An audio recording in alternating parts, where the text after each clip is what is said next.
Here's the reason why there's blood in your boogers. Getting out of bed on frigid winter mornings is bad enough without having to deal with a bloody nose on top of it.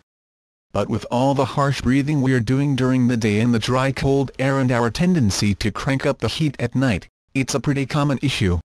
Bloody mucus and nosebleeds during the winter are a direct result of the weather, says Raheen Raithatha, MD, an ear, nose, and throat specialist in New York. Drier, colder air can cause cracks in the mucous membranes of the nose, which can lead to exposed blood vessels that can then bleed. At the same time, the winter air is the culprit behind a crusty nose, too. When those super dry boogers come out, they can cause tears in your already delicate nostrils. The more you blow to get the snot out, the more likely you are to rupture those teeny blood vessels, the perfect recipe for a bloody, sensitive schnoz. Unfortunately, those of us with existing nasal, sinus, or allergy issues are more prone to cases of bloody boogers in the winter, says Raithatha.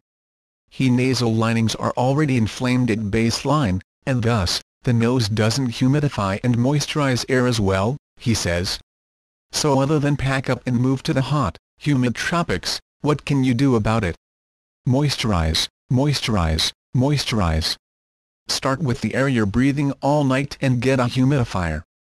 If that's not enough, Raithatha recommends trying a saline spray or ointment like Vaseline twice a day to help prevent those delicate mucous membranes from drying out.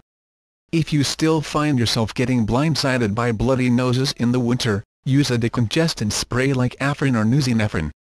Pro tip: contrary to popular belief, you actually shouldn't tilt your head back when you're using one, as that will cause you to start swallowing the blood. If the bleeding is persistent, see your doc. In some cases, they'll actually cauterize the blood vessels in your nose to prevent the problem from getting out of hand.